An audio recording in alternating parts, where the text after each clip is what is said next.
तो geomorphology topic के part 4 में आपका स्वागत है। होपफुली आपने पार्ट 1, 2, 3 देख लिया होगा। ये रहा कुछ डिटेल मेरे बारे में। आपको अगर नहीं मालूम पॉज करके पढ़ लेना, मालूम है तो आगे बढ़ते हैं।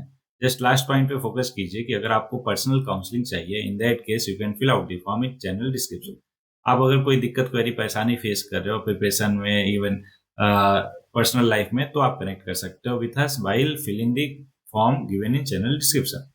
ये रहा इंपॉर्टेंट इंस्ट्रक्शन, पता ही है आपको। तो आगे बढ़ते हैं। इस चैनल को एक बार चेकआउट करना बिल्कुल ना भूलें। क्यों? क्योंकि इसमें यहाँ पे आपको सारे इंपॉर्टेंट चीजें मिलेगी जो बहुत ज्यादा जरूरी है आपके एग्जाम के पॉइंट ऑफ व्यू से। साथ में डिटेल एनालिसिस के साथ मिलेगा, तो इसलिए आप चेकआउट करना बिल्कुल ना भूलें। पहला क्वेश्चन आपके सामने बोल रहा, केव्स, आर्चेज, क्या क्या? केव्स, आर्चेज, स्टैक्स और stumps are the landscape feature of which one of the following. किसका?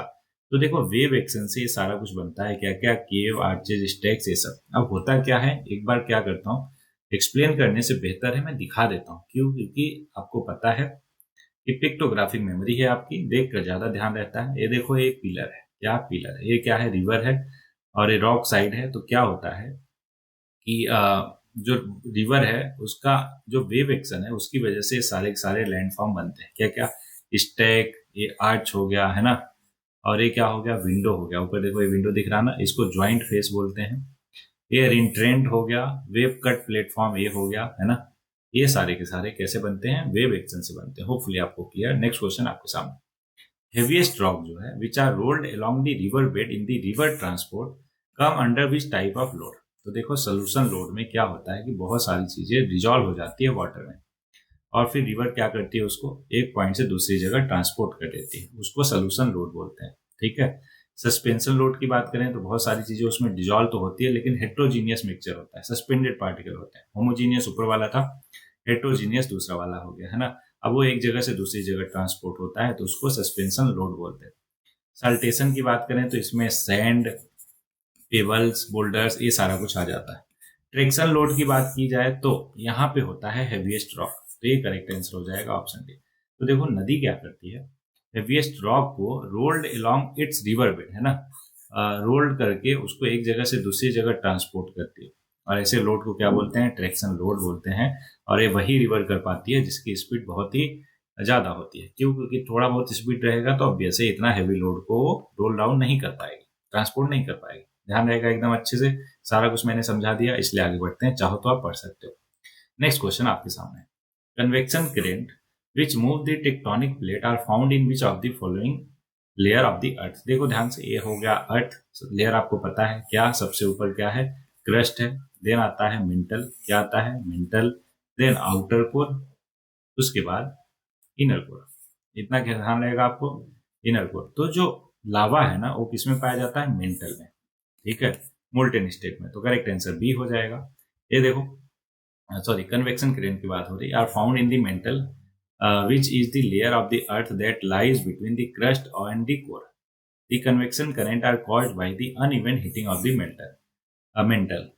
The hot rock rises to the top, फिर कूल डाउन होता है, फिर सिंक बैक डाउन होता है। This movement of mantle is what drive करता है टेक्टोनिक प्लेट के मूवमेंट को। ध्यान रहेगा। गुड। नेक्स्ट क्वेश्चन है आपके सामने, कार्डमम हिल की बात करें तो are regarded as the continuation of the. अगर आपको इतना बेसिक पता हो कि कार्डमम हिल साउथ में है, तो ये दो ऑप्शन तो तुरंत के तुरंत कट कर दोगे। बचा ईस्टर्न घाट और वेस्टर्न घाट। आपको पता है कि वेस्टर्न घाट जो है वो ज्यादा वॉल्यूम में है, साथ में एक्सटेंशन उसका ज्यादा है, तो इसलिए इसके वेस्टर्न घाट होने के सही ज्यादा चांसेस है। और करेक्ट आंसर भी वेस्टर्न घाट ही है। जो कार्डमम हिल है ना, वो केरला और तमिलनाडु में पाया जाता है, जो वेस्टर्न घाट का कंटिन्यूएशन है। अब बात आती है कि सर आपको कैसे पता, है ना। क्योंकि वहां पे ये ऑब्जर्व किया गया कि वो सेम जियोग्राफिकल फॉर्मेशन शो करते हैं and are home to similar plants and animal species. इसलिए हमने क्या कहा कि cardamom hills are western Ghat का कंटिन्यूएशन। ठीक है। Next question, a long narrow stretch of sand, या जिसको सिंगल बोलते हैं, with one end attach to the main land, उसको क्या बोलते हैं? तो उसका करेक्ट जवाब है सैंड स्पिट बोलते हैं। अब बात आती है कि सारा कुछ क्या होता है, तो मैं इमेज ही दिखा देता हूं आपको। ये देखो ध्यान से, ये हो गया बीच। क्या हो गया? बीच, है ना। और कोस्टल लगून ये आपके सामने दिख रहा, और सैंड स्पीड, इसको क्या बोलते हैं? Sand speed. जो हमसे क्वेश्चन पूछा गया था ना, यही था क्या कि एक मेन लैंड से कनेक्टेड है और इस तरीके से इलोंगेटेड है, ठीक है। अब ऑफशोर सैंड बार, ये देखो जब पूरा ही पूरा अलग हो जाए तो इसको ऑफशोर सैंड बार बोलते हैं।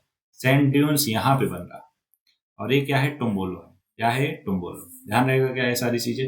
ओके, नेक्स्ट है क्वेश्चन विच, अच्छा एक बात और, ये तो मैंने दिखा दिया इमेज। देखो इमेज जो है, आपका दिमाग जो है, आपका नहीं मतलब सभी का, कि जो ह्यूमन माइंड है वो पिक्टोग्राफी होती है, दैट्स वाई इमेजेस वगैरह उसको ज्यादा ध्यान में होते हैं। और वो सारा कुछ मैं एक्सप्लेन करूं एक एक वर्ड, उससे बेहतर है कि आप इमेज देखकर सारा कुछ समझ सकते हो। ओके, चाहो तो ये सारी चीजें आप पढ़ भी सकते हो। वही चीज है, देखो जैसे इतना सा एक सैंड स्पीड क्या होता है? एक long narrow finger like landform that is attach to the main land at the one end and the extend into the water. अब इसी चीज को अगर आप एक डायग्राम देख लेते हो तो सारा कुछ अपने आप क्लियर हो जाता है कि हाँ, फिंगर लाइक स्ट्रक्चर दिख रहा है ना, एक कनेक्टेड है मेनलैंड से और दूसरा जो है पानी के अंदर है, दिख रहा सामने, मतलब कि एक्सटेंशन है। ओके, नेक्स्ट पे आगे बढ़ते हैं। आपके सामने नेक्स्ट क्वेश्चन बोल रहा, विच one of the following karst landform is the largest in size? Size में सबसे लार्जेस्ट कौन सा होता है? क्या? Karst landform. ये होता है फोल्ज। क्या? फोल्ज। होपफुली प्रोनाउंसिएशन मेरा ठीक हो। देखो, फोल्ज एक large flat flood depression in the karst terrain. It is the largest type of karst landform और it can be up to 100 square kilometre in size. देख रहे हो, इतना ज्यादा हो सकता है। अब क्या करोगे आप? इसका ऑब्वियस है इमेज देखोगे। क्या? इमेज देखोगे, ठीक है। नेक्स्ट क्वेश्चन आपके लिए, इधर है लैंडफॉर्म और इधर है एजेंट। तो मैंने क्या किया है कि इन सबको बताने से बेहतर है मैंने एक चारों को कंपैरिजन करते हुए टेबुलर फॉर्म में स्लाइड लगा दी। अब यहाँ पे देख लो, है ना, ना केवल आपको एजेंट क्लियर होगा, साथ में उसका एग्जाम्पल क्या है, होता क्या है ना, और रियल लाइफ एग्जाम्पल कौन है, ये सारा कुछ मिल जाएगा। जैसे लोएस की बात किया जाए तो एक fine grained wind deposit sediment है, usually composed of silt and clay particle, जो कि the loess plateau in China है ना। एजेंट क्या है? विंड करता है, movement of air caused by differences in the atmospheric pressure, और dust, storm, sand dunes, deflation, hollow, ये सारा कुछ एग्जांपल है किसका? एजेंट विंड से जो बनते हैं, है ना। अब मैं क्या करता हूं आपको कि पहला जो एग्जांपल हमने देखा lowest plateau in the China, वो मैं आपको दिखा देता हूं। देखो, lowest plateau in China, China, ठीक है। ओके, कुछ नेटवर्क इशू है, होपफुली आप क्या करोगे, इसको अपने से कर लोगे, ठीक है। आगे बढ़ते हैं। तो ये चारों के लिए करना है, किसके लिए? लोएस्ट के लिए, है ना, टुम्बोलो के लिए, पॉइंट बार्स के लिए, मोरेंस के लिए, सबके लिए आपको क्या करना है? गूगल करना है, इमेज देखना है, ठीक है। टाइम लग रहा है, लगने दो। क्यों? क्योंकि क्लैरिटी ज्यादा इंपॉर्टेंट है, राइट। ओके, नेक्स्ट क्वेश्चन आपके सामने, the gently sloping accumulation of coarse alluvium deposits by a braided stream को क्या बोलते हैं? ठीक है, तो इसको बोलते हैं बजादा। क्या? बजादा। अभी होता क्या है समझो, कि एक एलुवियल फैन एक जियोलॉजिकल फीचर है जो बनता है by the deposition of sediment, जैसे कि sand, gravel, smaller rock carried by a fast flowing river या फिर स्ट्रीम। जब रिवर फ्लो करता है down a steep slope and then enter a flatter area, तो वो क्या करता है? स्लो डाउन कर देता है और डिपॉजिट कर देता है जितने भी वो सेडिमेंट लेकर आ रहा। This causes the sediment to spread out in a fan like shape. कैसा? फैन लाइक शेप में। अभी नेट चल नहीं रहा इसलिए मैं दिखा नहीं सकता। क्या करना है आपको? अगर कंफ्यूजन लगे तो उसका इमेज देखना है। क्या करना है? इमेज देखना है। वेरी गुड, ये रहा इंपॉर्टेंट चीजें। बाकियों के बारे में, जैसे सैंड बार, बजादा, डायरा, क्या करोगे? इनका इमेज देखोगे आप, ठीक है। कैसे? ऑब्वियसली गूगल करके। Next question, springs are common in which of the following area? क्या? स्प्रिंग किसमें कॉमन है? पहले तो समझो स्प्रिंग होता ही क्या है। स्प्रिंग वो होता है जहां जो एक्वाफर से कनेक्टेड होता है, जिससे पानी निकलता है, समझ लो क्या, वाटर जो है फ्लो करता है स्प्रिंग से। अब दोनों टाइप का होता है, hot spring, cold spring. Hot spring आपने सुना ही होगा, है ना, ये नेचुरली अकरिंग स्प्रिंग है जहां से जो पानी फ्लो करता है वो ऑब्वियस है कैसा होता है? गर्म होता है, ठीक। तो ऑप्शन देखते हैं, वेल ज्वाइंटेड रॉक्स, बिल्कुल। Arid area with underlying rock, अरे भाई अगर एरिड एरिया है तो वहां पे कहां से स्प्रिंग आ जाएगा, है ना। तो स्प्रिंग वहां पे रहना बहुत मुश्किल है, तो दूसरा नहीं हो सकता। कास्ट टोपोग्राफी में हमने देखा ये पूरा टिल्टेड स्टेटा में भी होता है, ध्यान रखिए, तो दूसरे में नहीं हो सकता। तो एलिमिनेट करो, तो दूसरा में केवल एक ही एलिमिनेट हुआ, तो आंसर हो जाएगा 1, 3, 4। पहला, तीसरा, चौथे में है ना स्प्रिंग आपको देखने को मिलता है। देखो स्प्रिंग क्या है? एक नेचुरल एग्जिट पोल है, पॉइंट है जहां पे which ground water emerge out of the aquifer और फ्लो करता है on the surface. Spring are driven out on to the surface by various natural forces, जैसे कि ग्रेविटी, हाइड्रोस्टैटिक प्रेशर, ये सारा कुछ। Some of the areas where spring are common क्या क्या है? वेल ज्वाइंटेड रॉक्स और कास्ट टोपोग्राफी, टिल्टेड स्ट्रेटा। फिर से वही बात, क्या इमेज देखना जरूरी हो जाता है जहां पे आपको भी कंफ्यूजन लगे। बाकी arid area with underlying rock जो है वो कॉमन एरिया नहीं है किसके लिए? स्प्रिंग के लिए। क्यों? क्योंकि एरिड एरिया है लो रेनफॉल और high evaporation rate which limit the recharge of the ground water. Next है, which one of the following is not an igneous rock? Igneous rock नहीं है।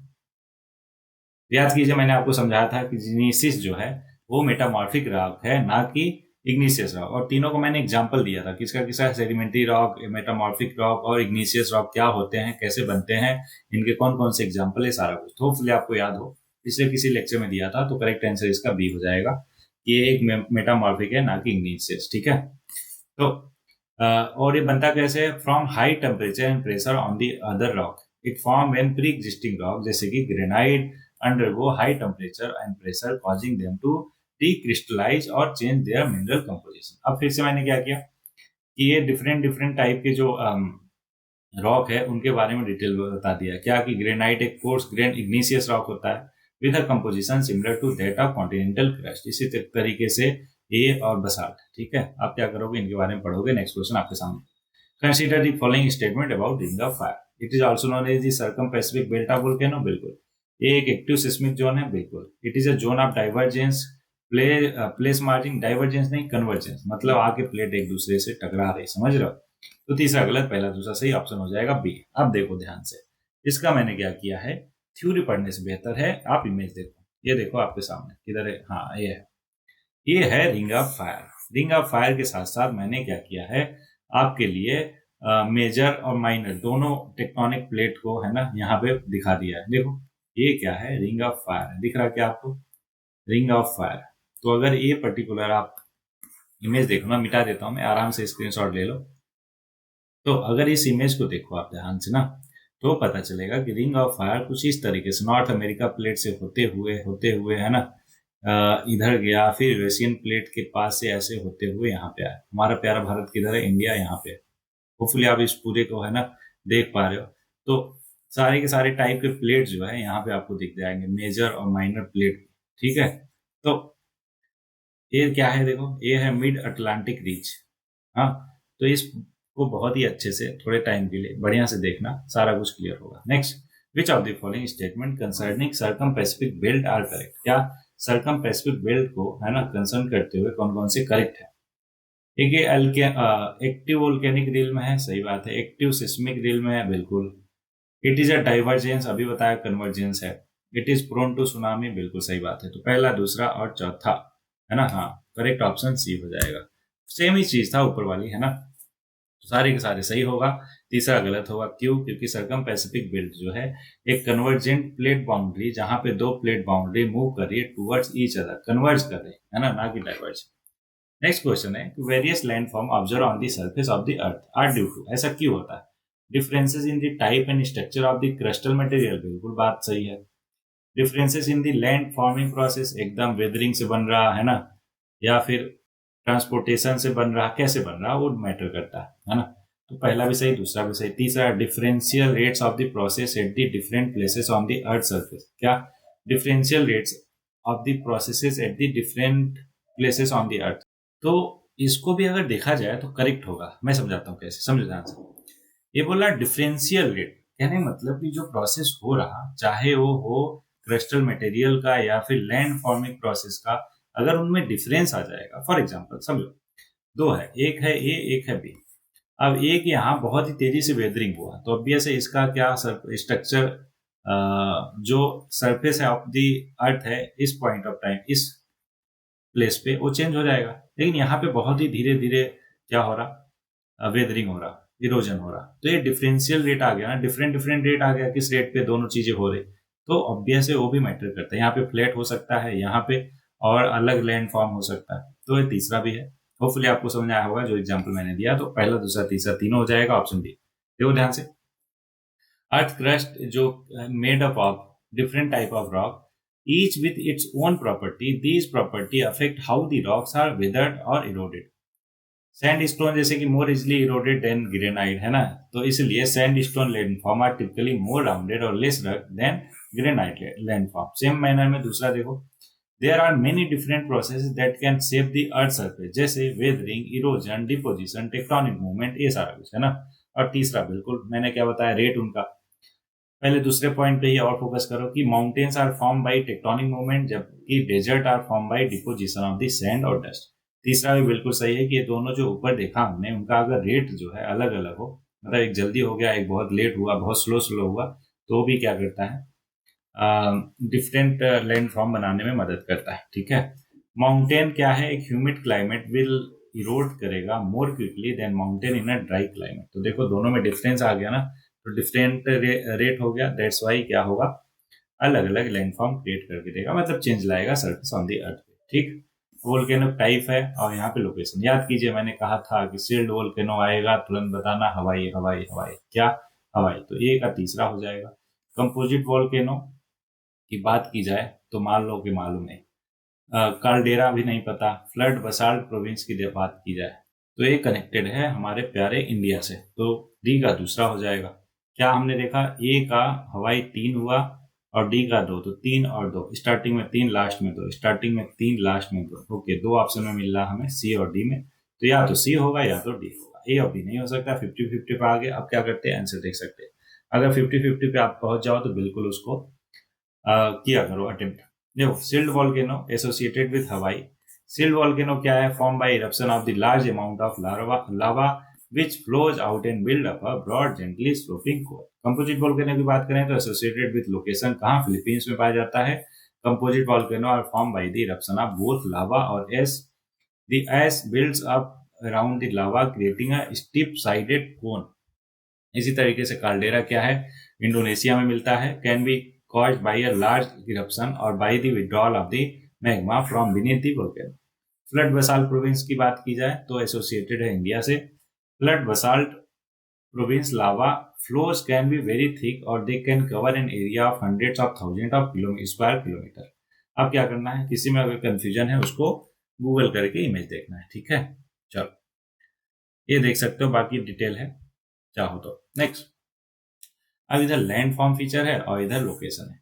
एलुविलियल फैन, अभी हमने ये देखा था क्या, एलुविलियल फैन किधर बनता है. चलो, अगर नहीं पता कोई बात नहीं, क्वेश्चन मार्क करो, बाकी देखते हैं. वी शेप्ड वैली आपको पता है किधर बनता है, माउंटेनियस एरिया में, तो बी का पहला हो जाएगा, है ना. डेल्टा कहाँ पे बनता है, lower reaches of the river में, सही बात, सॉरी कोस्ट पे बनता है ना, मतलब समुद्र के किनारे, तो जब नदी मिलती है समंदर तो वहीं पे तो डेल्टा बनता है, तो 2 हो जाएगा. और ऑक्सबो लेक कहाँ पे बनता है, lower reaches of the river, meandering करते हुए, है ना, पहुंचती है नीचे, तो वहां पे ऑक्सबो लेक बनाती है. अभी इमेज भी दिखाया था. तो 1 2 3 बी सी डी का क्या, 1 2 3, तो बचा कौन सा, ए का चौथा. एलुविलियल फैन कहाँ पे बनता है, माउंटेन फुट हिल पे बनता है. तो 4 1 2 3, 4 1 2 3 ऑप्शन ए ही हो गया करेक्ट आंसर. देखो, alluvial fan are associated with mountain foot hill. Alluvial fan are fan shape deposit of sediment that are found where river enter a plain. अब कितना भी बहुत अच्छे से मैं बता दूं, समझा दूं, तब तक नहीं समझ आएगा जब तक उसका आप एक बार इमेज ना देख लो. क्यों, क्योंकि इमेज जैसे ही देखोगे आपको 100% क्लैरिटी आ जाएगी अपने आप. और मेरा नेट अभी चल नहीं रहा, इस वजह से मैं दिखा नहीं सकता, तो आप क्या करोगे, चारों के चारों को गूगल करके इमेज देखोगे उनका. ठीक है, कि डेल्टा क्या होता है, ऑक्सबो लेक, होपफुली आपको याद हो, मैंने पहले दिखाया, लेकिन जितनी बार देखोगे इमेज, जितनी बार रिवाइज करोगे उतना बेहतर आपको क्लियर होगा. नेक्स्ट, ट्रॉपिकल साइक्लोन को क्या बोलते हैं, कहाँ पे, है ना. तो साइक्लोन हमारे यहाँ बोलते हैं इंडिया में. हरिकेन्स की बात किया जाए तो हरिकेन्स कहाँ बोलते हैं, यूएसए में. टाइफून्स की बात करें, मान लो अगर आपको नहीं पता, इसी के बेसिस पे आंसर निकालना चाहते हो, तो ये देखो 4 1 कहाँ है, ऑप्शन बी में. तो 4 1 2 3 टाइफून बोलते हैं ईस्ट एशिया में, और विली विली बोलते हैं कहाँ पे, ऑस्ट्रेलिया में. ध्यान रहेगा क्या आपको, अरे भाई बोलो हाँ है ना. एक सब क्या है, नाम है किसके, हुरिकेन्स या साइक्लोन के. ठीक, चलो नेक्स्ट क्वेश्चन आपके सामने. विच one of the following is not a minor plate. क्या माइनर प्लेट जो है नहीं है, तो नाजका है, अरेबियन, फिलीपींस, अंटार्कटिका. अभी हमने देखा कि ये हमारा क्या है, मेजर प्लेट है. कैसे पता, कैसे याद किया था, टोटल 7 मेजर प्लेट है, जो 5 कॉन्टिनेंट के नाम पे याद किया था. कौन कौन सा, Africa, Antarctica, north America, south America और यूरेशिया. नहीं, ऑस्ट्रेलिया, इंडो ऑस्ट्रेलिया, लेकिन ऑस्ट्रेलिया से याद किया था। उसके बाद मैंने कहा 5 हो गया, प्लस 1 कर दो एशिया और यूरोप को मिला के यूरेशिया बन गया, प्लस 1 पैसिफिक के नाम से याद रख लो, तो पैसिफिक प्लेट और क्या बोला था ये, हाँ यूरेशियन प्लेट, और बाकी ये 5 प्लेट, टोटल कितनी 7 प्लेट हो गई मेजर वाली। तो अंटार्कटिका जो है मेजर प्लेट है, बाकी सबके सब माइनर प्लेट है। देखो ध्यान से, ये पूरा का पूरा मैंने लिस्ट प्रोवाइड कर दिया। आप क्या करोगे, इन सातों को तो आपने याद कर लिया है, मैंने याद करवा दिया है आपको, राइट। अब क्या करोगे, माइनर प्लेट को 3 4 बार देखोगे, कितने हैं टोटल, 3 3 6 है ना। तो इनका लोकेशन वाइज उसको ध्यान में रखना है, कैसे लोकेशन वाइज, ओके।